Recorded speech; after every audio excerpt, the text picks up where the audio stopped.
Welcome back to the third episode in the Special Educator, the third in a series of 5 regarding the P.I.K.E method. Here at the Special Educator, critical thinking with a twist is our motto. I'm your host, Tom Hankins, instructor, tutor, consultant, and musician. Little housekeeping to deal with first. This episode is information, which is the second step in the P.I.K.E method. To find us, reach us, get a hold of us, our website is tsegrp.org. Again, it's tsegrp.org. Emailing either myself or any other member of the Special Educator is host@tsegrp.org, host@tsegrp.org. Social media, Facebook and X are the same at tsegrp, again at tsegrp. YouTube's a little different at tsedgrp, again at tsedgrp. And finally, Instagram, The Special Educator, again, The Special Educator. Let me turn the music down here, get this out for us. Go over to the next page. For those of you listening, you can't see my little animated icons at the bottom of the screen, but for those of you, like, follow, subscribe, get notified, ask questions, offer comments, please, I'm going to encourage everybody every time, at least give me some idea if this is anything that's helpful. More material comes out, I'm just going to keep asking the same question. So let's move right on to information. Just like I'd mentioned in the last episode about perspective, I had a few different AI sources, compile essays on each of the 4 aspects of the P.I.K.E method: perspective, information, knowledge, and engagement. This one is on information. This will be posted on the website for the blog section, and I will also include some questions that will hopefully prompt you to offer up some replies. Anyway, the big issue about gathering and searching for information is it has changed with technology, changed dramatically. Before computers were even around, I would go to the library. I would look in encyclopedias. You have to figure out, what was it, the Dewey Decimal System or something that they use for the libraries. Anyway, all that has changed these days because you can pretty much go online and find just about anything you want. The question is, how do you know the accuracy, reliability, or any type of legitimacy of anything you find out there? With all the latest talk over the last several years about disinformation and misinformation, again, not a progressive talking point. I don't want to be political here, but there is legitimate concern all around about how to figure out what's true and what's not true. Anyway, getting to this, let's just start out with the basic issues here. Searching for the information is really, line this up here for you. Searching for the information is really a difficult thing. There's too much information out there, is my perspective on this one. With Google and all the different search engines and the talk of algorithms, it becomes more and more difficult sometimes. But to make the most out of these searches, let's just look at some effective strategies. The search strategies are really what are going to help you. Using specific keywords, using advanced search operations, exploring various sources such as academic databases, news websites, online forums. They all have their own strengths and weaknesses, and leveraging social media platforms and online communities to provide additional insights and real-time information. As we know, a lot of these online postings, myself now included, are there to try and help people and offer something other than mainstream sources. So when you're gathering the information, once you've found something that at least you believe to be relevant, you need to gather and organize it.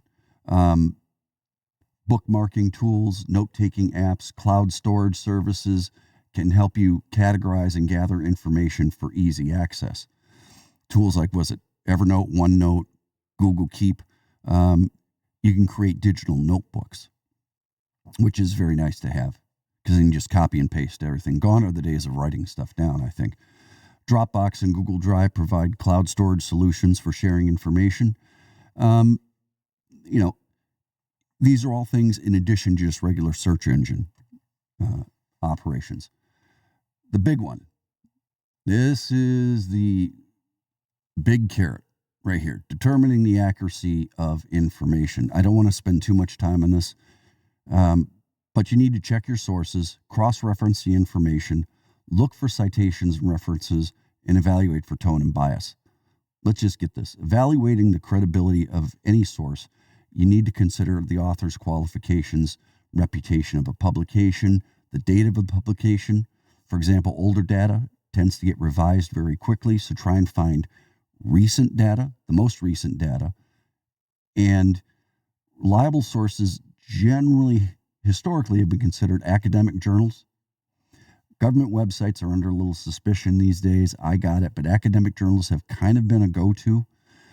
Established news organizations are generally considered reliable, but with the advent of online and podcasting, just mainstream media outlets are not always your tried and true sources.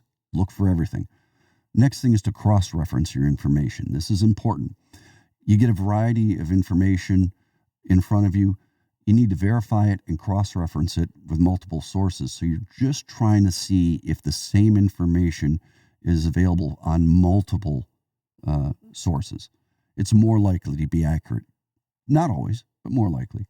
Look for citations and references. This is a big one, at least in academic publications and professional publications.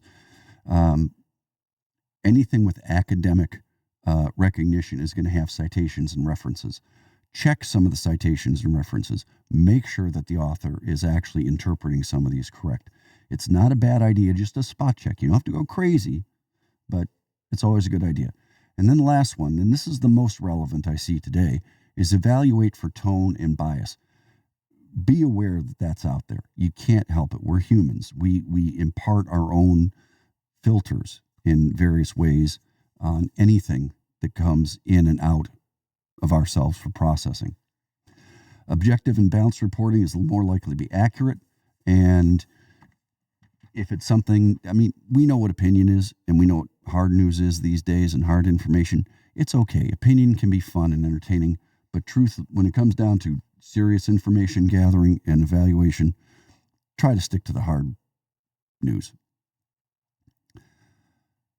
Now, screening of the important data. This is something that's going to help. After you've compiled everything, you have to define your objectives. Okay, you got a bunch of information in front of you. How are you going to deal with it? Define what you're searching for and focus on the relevant information and just hone in, focus in on what is important. I already mentioned using advanced search filters. Like I said, date ranges. Be careful of the date ranges. Newer is usually better than older. Look for specific domains and the content types to find your relevant information.